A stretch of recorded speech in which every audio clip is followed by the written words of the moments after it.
हिरे माझा मितवा मालिकेमध्ये ईश्वरी लॉन्चचा कार्यक्रम अर्णवने घरीच ठेवलेला असतो आणि त्या कार्यक्रमामध्ये अखेर घरचे सगळेच उपस्थित राहणार आहेत।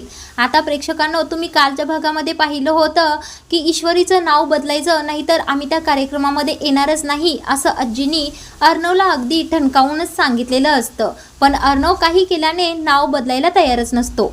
आता इकडे आजीनी असं सांगितलेलं असताना सुद्धा ते सगळे कार्यक्रमामध्ये कसे येतात तेच आपण आजच्या भागामध्ये पाहणार आहोत।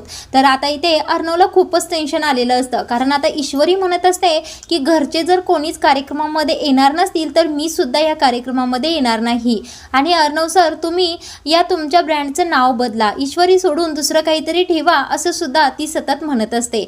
आता अर्णवला टेन्शन आल्यानंतर तो स्वतःच्या मनाशीच म्हणत असतो काहीतरी आयडिया केलीच पाहिजे जेणेकरून घरातील सगळेच या ईश्वरी ब्रँडच्या लॉन्चिंगला आलेच पाहिजेत। आता इकडे अर्णवला एक आयडिया सुचते। आता आयडिया अशी असते की आश्रमामधील जी मुलं असतात, जी रामनवमीला घरी जेवण्यासाठी आलेली असतात, त्या मुलांच्या जवळ अर्णव जातो आणि त्या मुलांना हाताशीच घेऊन एक जबरदस्त प्लॅनिंग करतो। आता या मुलांच्यामुळेच घरातील सगळेच या कार्यक्रमाला उपस्थित राहणार असतात। आता प्लॅनिंग नेमकं काय आहे तेच आपण पुढे पाहणार आहोत।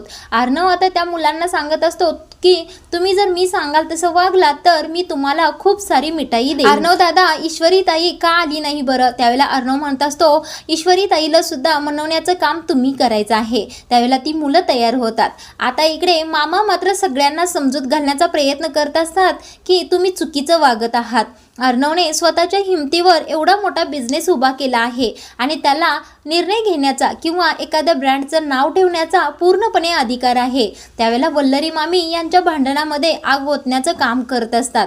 इकडे आजींचं कान सुद्धा वल्लरी मामीच भरत असतात, अंजलीचं सुद्धा कान त्याच भरत असतात, त्यामुळे सतत घरात भांडणं होत असतात। आता हा राकेश बेंगलोरला पुन्हा एकदा निघालेला असतो। आता तिकडे जाऊन याचे काहीतरी काळे धंदे सुरू असतात। मात्र ही अंजली या राकेशला म्हणत असते मी सुद्धा तुमच्यासोबत येणार आहे, कारण या अर्णवच्या कार्यक्रमामध्ये मला तर अजिबात जायचं नाही आणि घरात थांबून मला खूपच त्रास होतो। त्यावेळेला हा राकेश पुन्हा एकदा थापा मारायला सुरू करतो आणि अंजलीला म्हणत असतो मी तिकडे ऑफिसच्या कामासाठी जात आहे, तुम्ही माझ्या पाठीमागून येऊन काय करणार आहात? आता प्रेक्षकांना इकडे राकेश तर तिकडे निघून जातो आणि अंजली, आजी, वल्लरी मामी, मामा सगळे एकत्रच एका रूममध्ये बसलेले असतात। आता इकडे अर्णवने या ईश्वरी ब्रँडच्या लॉन्चिंगचा कार्यक्रम एखाद्या हॉटेलला न ठेवता घरामध्येच ठेवलेला असतो। आता घरातील सगळ्यांनाच याचा खूप राग आलेला असतो। अंजली म्हणत असते चिंटू हे सगळं आमच्या विरोधात जाऊन करत आहे, ते ईश्वरीच्या पूर्णपणे आहारी गेलेला आहे, सगळं काही त्याच्या बायकोचंच तो ऐकत आहे असं करून अंजलीची खूपच चिडचिड होत असते। वल्लरी मामी तर म्हणत असतात किती ते डेकोरेशन केलं आहे, किती ते मोठं काय काय लावलं आहे। आता मामा म्हणत असतात काय तुझं काय सगळं लक्ष बाहेरच आहे वाटतं, इथे नाहीच आहे। त्यावेळेला आता वल्लरी मामी म्हणत असतात आकाश कुठे गेला आहे? नम्रताला आणि तिच्या आईला आणण्यासाठी आकाश गेलेला असतो असं मामा सांगतात। आता हे ऐकून वल्लरी मामींचा जास्तच भडका उठतो। त्या म्हणत असतात एका इकीने तर घरात या अर्णववर जादू केलीच आहे, त्याला मुठीत करून ठेवलंच आहे, आता माझा मुलगा सुद्धा त्या नम्रताच्या आहारी जात आहे, म्हणजे झालंच कल्याण या घराचं सगळ्या। आता आजी म्हणत असतात मी असं काही सुद्धा होऊ देणार नाही, ईश्वरीला तिची जागा दाखवूनच देणार आहे। आता आजी म्हणत असतात जर चिंटूने या ब्रँडचं नाव बदललं नाही तर त्याला सुद्धा मी सुनावणार आहे। आता आजी सुद्धा या वल्लरी मामींच्या सांगण्यावरून सतत चिंटूवर आणि ईश्वरीवर चिडत असतात। इकडे ईश्वरी खूपच टेन्शनमध्ये असते। त्यावेळेला अर्णव म्हणत असतो तू फक्त तयार हो, घरचे सगळे येणार कार्यक्रमाला, हे माझं तुला प्रॉमिस आहे। आता ईश्वरी म्हणत असते सर तुम्ही हे कसं करणार आहात? त्यावेळेला अर्णव म्हणत असतो तू फक्त तयार होऊन खाली ये।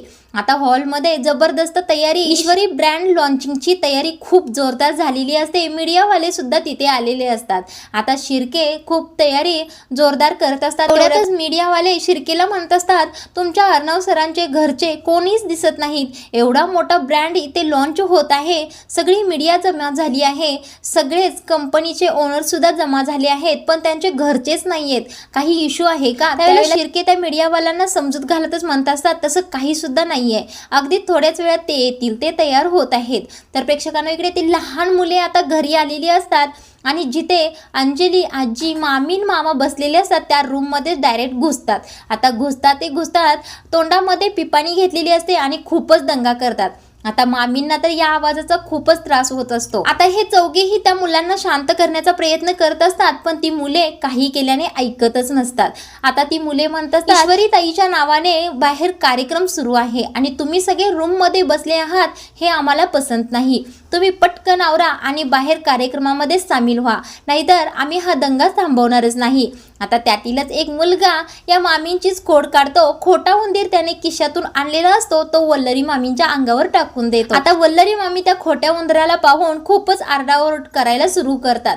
आता प्रेक्षकांनो, इकडे सगळे मीडियावाले सगळे जमा झालेले असतात, पण घरचेच नसतात। म्हटल्यानंतर वातावरण खूपच ताणाताणीचं निर्माण होतं। आता पुढील भागांमध्ये आपल्याला हेच पाहायला मिळणार आहे की अर्णवने केलेली आयडिया कामी येणार आहे।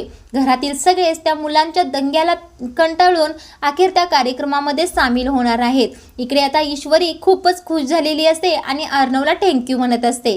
तर तू ही रे माझा मितवा मालिकेचे रिव्ह्यू नियमित ऐकण्यासाठी आपल्या चॅनलला सबस्क्राईब करून ठेवा।